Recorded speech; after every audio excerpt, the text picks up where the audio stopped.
Et gëtt behaapt, Wärmepumple kënnen net oni Pufferspeicher a Betrieb goen.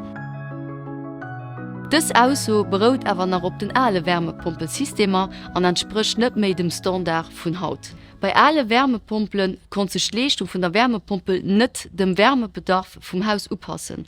A fir e permanent Takten, also fir e permanent un-aus vum System ze vermeiden, as e Pufferspeicher fir d'Wärmwasser vum Heizungszirkuit installéiert ginn, awer dummert e feste Bestandteil vum Heizsystem.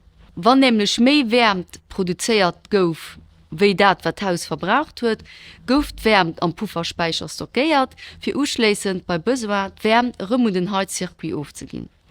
Mam Pufferspeicher huet den dofir gesuercht, dat de ganze System méi konstant an dummer méi effizient leeft. Hautzudags as et awer so, dat iwwer 90% vun de Wärmepumpelen mat der Invertertechnik schaffen.